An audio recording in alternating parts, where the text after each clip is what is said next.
போன சாப்டரோட முடிவுல நம்ம ஹீரோ வந்துட்டு ஒரு போர்ஷனை கிரியேட் பண்ணிருப்பான். அதுக்கப்புறம் என்னாச்சுங்கிறத இந்த சாப்டர்ல பார்க்கலாம். இந்த கதையோட ஆரம்பத்திலேயே ஒரு பிளாக் மார்க்கெட்டை தான் காட்டுறாங்க. அங்க ஒரு இடத்துல மட்டும் கூட்டம் குவிஞ்சிருக்கு. என்னன்னு பாத்தீங்கன்னா நம்ம ஹீரோ வந்துட்டு அங்க ஒரு போர்டை வச்சிருக்கான். அதுல என்ன போட்டிருக்கான்னு பாத்தீங்கன்னா இன்வென்சிபிள் பாடி ஸ்ட்ரென்தனிங் போர்ஷன். இந்த மார்க்கெட்ல இருக்க மத்த பாடி ஸ்ட்ரென்தனிங் போர்ஷன் எல்லாமே 2 மடங்கு ஸ்ட்ரென்த் அவங்களுக்கு கொடுக்கும். ஆனா ஹீரோ ப்ரிப்பேர் பண்ண இந்த போர்ஷன் வந்துட்டு 20 மடங்கு ஸ்ட்ரென்த்தை கொடுக்கும். இதோட பிரைஸ் வந்துட்டு $500. அது மட்டும் இல்லாம செகண்ட் டைம் இதை வாங்கும்போது அதோட பிரைஸ் வந்துட்டு டபுள் ஆகும். இதை பார்த்துட்டு தான் அந்த இடத்துல இவ்வளவு கூட்டம் நிக்கிறாங்க.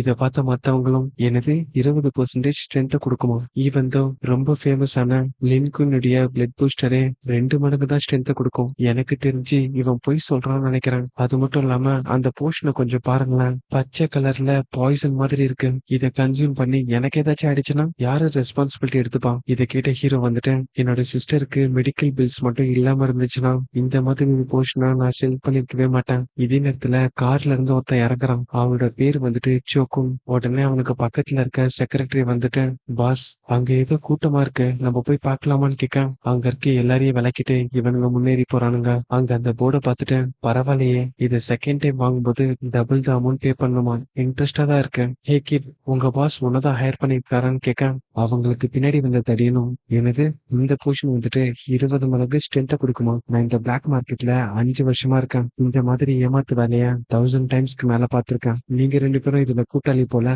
அப்படிங்கிறப்போ உடனே இந்த செக்ரட்டரி பார்த்துட்டு, யார பத்தி என்ன சொல்ற, மீங்காய் பார்மசியை பத்தி நீ கேள்விப்பட்டிருப்பேன், அதை ரன் பண்ற சாவோ ஃபேமிலியுடைய யங் மாஸ்டர் தான் இவரு. இதை கேட்ட இந்த தடியம் வந்துட்டு, இந்த பேச்செல்லாம் வேணாம், இந்த போர்ஷன் மட்டும் ஒழுங்கா ஒர்க் ஆச்சுன்னா நான் மண்டிட்டு உங்ககிட்ட மன்னிப்பு கேட்கிறேன். அதுக்கு பதிலா இது மட்டும் ஒர்க் ஆகாம போனா இந்த இடத்த அடிச்சு நொறுக்கிடுவேன். அது மட்டும் இல்லாம என்னுடைய டைம் வேஸ்ட் பண்ணதுக்கு 2 லட்சம் நஷ்டேடா கொடுக்கணும். இதை கேட்டு சோக்குன்னு வந்துட்டு, நான் எதுக்குடா பணம் கொடுக்கணும், பேசாம இந்த போர்ஷனை வாங்காம இருக்கிறது தான் நல்லது அப்படின்னு நினைக்க உடனே நம்ம ஹீரோ வந்துட்டு ஒரே பஞ்ச்ல அவனை தூக்கி எறிறான். உனக்கு வாங்கறதுக்கு விருப்பம் இல்லைன்னா மூடிட்டு. இதை கேட்ட அந்த தடியனும் ஓகே சார்னு சொல்லிடுறான். இதை நோட்டீஸ் பண்ண சோக்கணும் ஒரே அடியில அந்த தடியனை தூக்கடிச்சிட்டானோ. ஒருவேளை இந்த ஸ்ட்ரென்த்துக்கு காரணம் அந்த போர்ஷனா இருக்குமோ. சரி செக் பண்ணி பார்த்தலாம்னு சொல்லிட்டு அந்த அமௌண்ட்டை பே பண்ணிட்டு அந்த போர்ஷனை குடிக்க போறான். உடனே செக்ரட்டரி வந்துட்டு அந்த போர்ஷனை நான் டெஸ்ட் பண்ணி பாக்குறான். என் பேர்ல பாய்சன் இருந்துச்சுன்னா என்ன பண்றதுன்னு கேட்க பதிலுக்கு அவனும் அதை நானே டெஸ்ட் பண்ணி பாக்குறேன்னு சொல்லிட்டு குடிக்க ஆரம்பிக்க இதை பார்த்த ஹீரோ வந்துட்டு அது கண்டிப்பா பெஸ்ட் ரிசல்ட்டா கொடுக்கும். ஆனா ஒரு ஆர்டினரி பீப்புள் தாங்கிக்க முடியாத அளவுக்கு பெயினை அந்த போர்ஷன் உனக்கு கொடுக்கும். உடனே சோக்குன்னு வந்துட்டு ஹார்ட்டை பிடிச்சிட்டு பெயின்ல கத்துறான். இதை பார்த்து செக்ரட்டரியும் என்னாச்சு பாஸ்ன்னு கேட்க உடனே கூட இருக்க பாடி கார்டும், இன் கேஸ் அவருக்கு ஏதாச்சும் ஆச்சு இங்க இருக்க யாரும் உயிரோட போக மாட்டீங்க.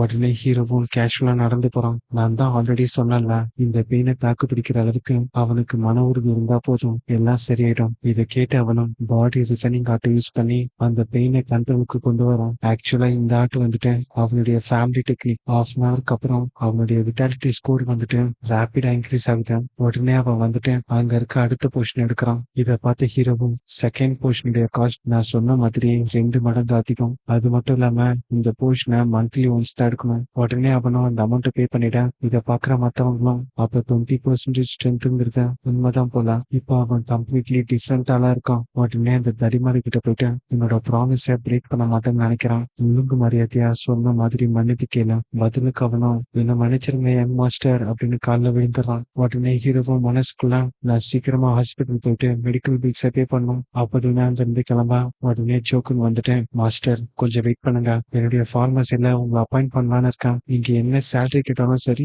என்ன கண்டிஷன் போட்டாலும் சரி, எல்லாத்துக்குமே நான் அக்செப்ட் பண்ணிக்கிறேன். பதிலுக்கு நம்ம ஹீரோவும் நான் ஃப்ரீடமா இருக்கணும்னு தான் நினைக்கிறேன், எனக்கு சேலரி கொடுத்து யாரும் கட்டி போட முடியாத. உடனே அவன் வந்துட்டு எனக்கு நல்லாவே புரியுது, பேசாம நம்ம பார்ட்னர்ஸ் ஆயிடலாமா, எங்களுடைய ஃபார்முலாவை எங்கிட்ட கொடுங்க, அதுக்கான ப்ரொடக்ஷனை நாங்க பாத்துக்கிறோம். இன்கேஸ் என்னுடைய கான்ட்ராக்ட் பிடிக்கலன்னா என்னுடைய ஃபாதர் கிட்ட பேசுங்க, கிரேட் சிஏஓ ஃபேமிலியுடைய ஹெட்டே அவர் தான். உடனே ஹீரோவும் மனசுக்குள்ள அந்த லைஃப் ஆஃப் சக்கபஸை கிரியேட் பண்றதுக்கு எனக்கு 5 இன்கிரியன்ட் தேவைப்படுது. நான் ஒரு வாரியரா இருந்தாலும் அதை கண்டுபிடிக்கிறதுக்கு ரொம்ப நாள் எடுத்துக்கும். அதனால இந்த சிஓ ஃபேமிலி யூட்டிலைஸ் பண்ணி அதை வாங்கிக்க வேண்டியதான். உடனே அந்த சோக்குன் கிட்ட எனக்கு 5 இன்கிரியன்ட் நீங்க கொடுத்தீங்கன்னா இந்த கான்ட்ராக்டை யோசிச்சு பாக்குறான். பதிலுக்கு அவனும் நீங்க வெறும் நேம் மட்டும் சொல்லுங்க, அதை உங்க முன்னாடி கொண்டு வரேன். உடனே ஹீரோவும் purple cloud lotus, ice soul grass, radiant leaf fruit, dragon whisker vine, earth dragon essence. உடனே அவன் கூட இருக்க அசிஸ்டன்ட்டும் அந்த எர்த் டிராகன் எசன்ஸ் வந்துட்டு பக்கத்து நாட்டுல இருக்க ஃபென்சுங்கிற ஒரு இடத்துல கிடைக்கும். ஆனா ரொம்பவே ரேரான விஷயம். உடனே அந்த சோக்குன்னு வந்துட்டு நீங்க கேட்ட அந்த purple cloud lotus, ice soul grass, அப்புறம் அந்த எர்த் டிராகன் எசன்ஸ், இந்த மூணுத்தையுமே உங்களுக்காக உடனடியா ரெடி பண்றான். மீதி ரெண்டும் கொஞ்சம் டைம் எடுக்கும். அந்த ஐஸ் சோல் கிராஸ் இருக்க இடத்துல நிறைய ஏலியன் பீஸ்ட் இருக்கு. ஆனா அது எப்படி எடுக்கணுங்கிற வழி எனக்கு தெரியும். அது மட்டும் இல்லாம அடுத்த மாசம் மெடிக்கல் ஹர்ப் ஆக்ஷன் இருக்கேன். அதுல டிராகன் விஸ்கர் வைனும் இருக்கும். எவ்வளவு மணி ஸ்பெண்ட் பண்ணாலும் சரி அது உங்களுக்காக கொண்டு வரேன். இப்போதைக்கு உங்க கான்டாக்ட் இன்ஃபர்மேஷன் கொடுத்துட்டு போங்கன்னு சொல்ல நம்ம ஹீரோவும் சரின்னு சொல்லிடுறான். அடுத்த நிமிஷமே செக்ரட்டரி கிட்ட இந்த விஷயம் ரொம்ப சீக்கிரட்டா இருக்கட்டும், இதை என் கிராண்ட்பா கிட்ட நானே ரிப்போர்ட் பண்றேன்னு சொல்ல இங்கே இந்த சாப்டர் முடியுது. இந்த சாப்டரோட ஆரம்பத்திலேயே குவிண்டன் அகாடமில அந்த பிசிக்கல் டெஸ்ட் நடக்குது. ஆக்சுவலா அந்த இடத்துல ஒரு மிஷின் இருக்கும். அதை நம்ம பஞ்ச் பண்ணும்போது அந்த பஞ்சுடைய ஃபோர்ஸை கால்குலேட் பண்ணும். இந்த ஸ்கோர் தான் நீங்க வாரியரா இல்லையான்னு டிட்டர்மைன் பண்ண போகுது. இதே நேரத்துல அங்க இருக்க ஒருத்தன் பஞ்ச் பண்ண அவனோட ஸ்கோர் வந்துட்டு 312. இதை பார்த்த மத்தவங்களும் கண்டிப்பா இவன் டாப் 3ல வந்துருவான் அப்படின்னு சொல்ல இதே நேரத்துல நம்ம ஹீரோவை கூப்பிடுறாங்க. அவனுக்கு ஒரு மிஷின் அசைன் பண்ணிட்டு எல்லாருக்குமே ஒரு சான்ஸ் தான், என்னுடைய பெஸ்ட் கொடுன்னு சொல்ல உடனே நம்ம ஹீரோவும் ஒரு ஹெவியான பஞ்சர் லான்ச் பண்றான். அப்பவுமே அவனுடைய ஸ்கோர் வந்துட்டு 48 தான். உடனே ஸ்கிரீன்லயும் நம்ம ஹீரோட நேம் தான் லாஸ்டா வருது. இதை பார்த்த மத்தவங்களும் பிரைமரி கிளாஸ்ல படிக்கிற ஸ்டூடெண்ட் இன்னோட நல்லா அடிப்பாங்க போல. இதெல்லாம் வச்சு பார்க்கும்போது அந்த யாங்க வந்துட்டு ட்ரிக்க பயன்படுத்தி தான் வின் பண்ணிருப்பான் போல. இதை பார்த்து ஹீரோ ஷாக் ஆயிட்டேன். இந்த மிஷின்ல தான் ஏதோ கோளாறு இருக்கு. உடனே அங்க இருக்கவரை பார்த்துட்டு நான் ரீடெஸ்ட் எடுக்கணும்னு சொல்ல பதிலுக்கு அவர் வந்துட்டு மிஷின்ல ஃபால்ட் இருந்துச்சுன்னா எரர்னு காட்டியிருக்கோம், ஆனா உனக்கு 48ன்னு ஒரு ஸ்கோரை காட்டியிருக்கேன். பதிலுக்கு ஹீரோவும் இதெல்லாம் சரிப்பட்டு வராதுன்னு சொல்லிட்டு பக்கத்துல இருக்க மிஷினை பஞ்ச் பண்ண போறான். உடனே அங்க வந்த டீனும் அவன் கையை பிளாக் பண்ணி இந்த அசஸ்மெண்ட் உனக்கு ஜோக்கா தெரியுதா, நீ எவ்வளவு டைம் வேணா எடுக்கிறதுக்கு, உன்னுடைய விட்டாலிட்டி ஸ்கோரை கம்பேர் பண்ணும்போது இந்த ரிசல்ட் பெர்ஃபெக்டா தான் இருக்கு. பதிலுக்கு நம்ம ஹீரோ வந்துட்டு இந்த மிஷின்ல ப்ராப்ளம் இல்லைன்னா இதுக்காக நான் ரீடெஸ்ட் எடுக்கிறத ஸ்டாப் பண்ணணும். இதை கேட்டு டீன் வந்துட்டு ஒரு டீச்சரையே கொஸ்டின் பண்ற அளவுக்கு பெரிய லாட்டியா, அப்ப அவனுக்கு ஒரு லெசனை டீச் பண்ணி தான் ஆகணும் அப்படின்னு சொல்லிட்டு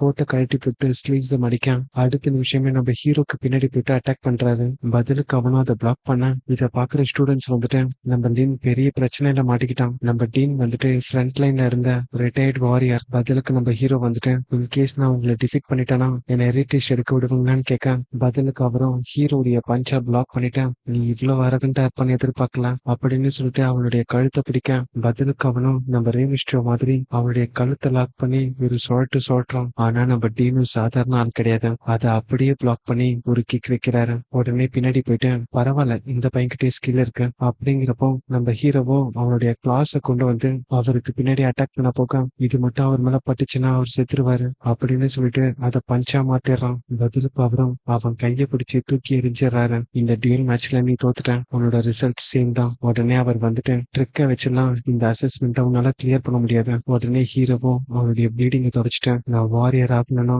ரீடெஸ்ட் எடுத்தே ஆகணும். இப்போ நடந்த மேட்ச்ல எங்க 2 பேருக்கும் நடுவுல இருந்த ஸ்ட்ரென்த் வந்துட்டு அவ்வளவு பெருசு ஒண்ணும் இல்ல, நான் கொஞ்சம் இம்ப்ரூவ் பண்ணனா அவரை ஈஸியா டிஃபீட் பண்ணிடுவேன் அப்படின்னு சொல்ல இங்கே இந்த சாப்டர் முடியுது. அடுத்தடுத்த சாப்டர் பாக்குறதுக்கு இந்த வீடியோக்கு ஒரு லைக் போட்டு நம்ம சேனலை சப்ஸ்கிரைப் பண்ணிக்கோங்க. அடுத்த சாப்டர்ல உங்களை சந்திக்கிறேன்.